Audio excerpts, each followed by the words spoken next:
Hello everyone, I'm Tex, a Japanese marathon coach. Today's topic is the most effective running intensity that nobody talks about. Have you ever noticed that most runners only train in two gears, easy or hard? They either jog comfortably or they push themselves to the limit. But what if I told you the biggest breakthrough in your running isn't found at either extreme? What if the most effective training intensity sits right in the middle? Not easy, not hard, just hard enough to make your body adapt, but easy enough that you could come back and do it again tomorrow. After coaching more than 1,000 amateur runners over the past 5 years, I've noticed something remarkable. The runners who improve the most aren't necessarily the ones doing the hardest interval sessions. They aren't the ones who run themselves into the ground every week. There are the runners who become exceptionally good at one type of training that hardly anyone talks about. I call it steady running. And in my experience, it has been one of the strongest predictors of long-term improvement. I've seen runners improve from the 3 hours 16 minutes marathon to 2 hours 32 minutes in about a year. Not once, multiple times. Of course, that kind of improvement isn't typical. But almost every runner who makes dramatic long-term progress has one thing in common. They build an incredibly strong aerobic engine. And steady running is one of the best ways I've found to do exactly that. So today, I'll explain what steady running really is, why it's so effective, and how you can start using it in your own training. So, what exactly is steady running? The definition is actually much simpler than most people think. Steady running is an effort that feels not easy, but not hard either. That's it. You're working, but you're never struggling. If the pace feels completely relaxed, it's probably just an easy run. If it feels difficult enough that you're counting down the minutes until it's over, you are already working too hard. Steady running lives right between those two extremes. And just like I mentioned in my previous video about easy running, the most important measure isn't your pace. It isn't your heart rate. It isn't your running power. It's your perceived effort. Because your body doesn't adapt to numbers, it adapts to stress. The same pace can feel completely different depending on the day. Imagine your normal easy run pace is 5 per kilometer. Yesterday, you completed 10 hard 1 kilometer intervals. Today, you try running the same pace again. Suddenly, it doesn't feel easy anymore. Nothing changed on your watch, but everything changed inside your body. That's why I always encourage runners to trust their effort before they choose their pace. Your watch measures speed, your body measures stress. One simple test. Now, you're probably wondering, that sounds good, but how do I actually know if I'm running at the right intensity? There are several ways to estimate it. Heart rate can help, pace can help. But in my opinion, there's one method that's both simpler and more practical than anything else. Listen to your breathing. When you are running at a correct steady running effort, your breathing should remain controlled. You shouldn't hear yourself breathing heavily. You shouldn't feel like you're gasping for air. In fact, if you can clearly hear your own breathing becoming loud and labored, there's a good chance you've already crossed the line. Because once your breathing starts to break down, your body is telling you something important. It's telling you that your aerobic system alone can no longer keep up with the energy demand. And that's exactly where the science begins. Your body has two engines, So why does your breathing matter so much? To answer that question, you first need to understand how your body produces energy. Every step you take requires energy. Whether you are jogging, running a marathon, or sprinting to the finish line, your muscles are consistently converting fuel into movement. But here's something many runners don't realize. Your body has two different ways to produce that energy. The first is your aerobic system. This system uses oxygen to create energy. It's incredibly efficient. It can keep producing energy for hours. And it's a system that every distance runner wants to rely on as much as possible. The second is your aerobic system. Unlike the aerobic system, it doesn't rely on oxygen. Instead, it provides energy very quickly whenever the aerobic system can't keep up. Think of it as your body's backup generator. It's powerful, but it's expensive. Every time you rely on it, you accumulate fatigue much more quickly. And that's exactly why you can't race a marathon at your 400-meter pace. Your backup generator was never designed to power the whole race. It only exists to fill the gap when your aerobic engine reaches its limit. And that's why breathing tells us so much. When your breathing suddenly becomes heavy, it's often a sign that your aerobic system is no longer supplying enough energy on its own. Your body begins calling on that backup generator. That's when fatigue starts building much faster. The goal isn't to avoid hard training. Now, let me be clear. I'm not saying aerobic training is bad. Far from it. Intervals, hill repeats, VO2 max workouts, they all have an important place in a training program. The problem isn't hard training. The problem is relying on hard training for everything. Many runners think, if I want to improve faster, I should simply train harder. But that's usually backwards. Because the more often you rely on your aerobic system, the more fatigue you will create. The more fatigue you create, the less total training you can handle. And if you can't train consistently, it's very difficult to improve over the long term. That's why steady running is so powerful. It challenges your aerobic system without creating unnecessary fatigue. It gives your body a strong training stimulus while still allowing you to come back tomorrow and do it again. That's exactly what long-term improvement looks like. Not one heroic workout, hundreds of repeatable ones. Meet the real hero, your mitochondria. So, if the aerobic system is engine, what actually powers that engine?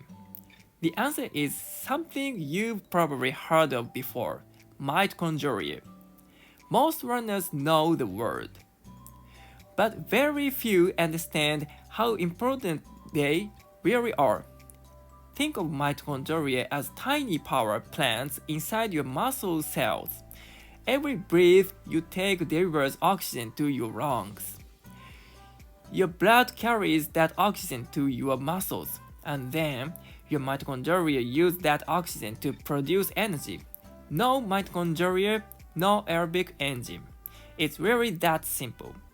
The more mitochondria you have and the better they function, the more energy you can produce using oxygen alone. That means something incredible happens. You can run faster while feeling exactly the same effort. You're not working harder. Your engine is simply producing more power, and it doesn't stop there. Better mitochondria also improve your recovery, because recovery itself requires energy. A stronger aerobic engine doesn't just help you train harder, it helps you recover better. so you can train again sooner. That's one of the biggest differences between good runners and great runners. Great runners don't just recover from training, they recover for training. Build your engine. So, here's the big idea. Your steady running pace is one of the best reflections of your aerobic engine. The faster you can run, while keeping the effort controlled, the stronger your aerobic system has become. That's why I pay so much attention to steady running. Not because it's exciting, not because it looks impressive on Strava, but because it's quietly improving the system that determines almost everything else. A stronger engine means better interval training, longer long runs, faster marathon pace, better recovery, more consistent training. Everything builds on top of it, which leads to one simple conclusion. If you want to become a faster distance runner, build your engine first. So, how should you actually do steady running? By now, you understand why steady running is so important. The next question is obvious. How do you actually do it? Let's start with intensity. The most important rule is this. You should finish the run feeling like you could do it again tomorrow. Not because it was easy, but because it never became exhausting. If you wake up the next morning feeling unusually tired or needing extra recovery, there's a good chance you ran too hard. Remember, steady running isn't about finding your limit. It's about staying just below it. That's where the magic happens. What about heart rate? Some runners prefer numbers, and that's perfectly fine. If you train with a heart rate monitor, here's a simple guideline. Try to stay between 75 and 85% of your maximum heart rate. For many gummy users, that's roughly zone 3. But don't become obsessed with the number. Heart rate is a tool, not the goal. Stress is the goal. And your body always knows more than your watch. What about pace? Others prefer using pace. Again, that's okay. One useful reference is your current 5K race pace. For many runners, steady running ends up being somewhere around 50 seconds per kilometer slower than their 5K pace. But please remember, that's only a guideline, not a rule. Because pace changes every day, effort doesn't. Imagine your normal steady running pace is 430 per kilometer. Now imagine it's 30 degrees outside. Do you think your body cares what pace your watch says? Of course not. Your body only knows one thing: how much stress you are asking it to handle. On a hot day, 450 or even 5 per kilometer might produce exactly that same training effect. That's why chasing pace is one of the biggest mistakes runners make. Never chase yesterday's pace. Chase today's effort. How much should you do? Now, let's talk about volume. Naturally, the more quality steady running you can consistently tolerate, the stronger your aerobic engine becomes. Elite runners can sometimes hold this effort for an hour or even much longer. But that's not where you should begin. If you've never done steady running before, start with 30 to 40 minutes. Don't worry about making it perfect. Your goal isn't to master it in one session. Your goal is to make it part of your weekly routine, because steady running works through repetition, not hero workouts. Consistency beats intensity, almost every time. Aim for 2 to 3 sessions per week if your schedule allows.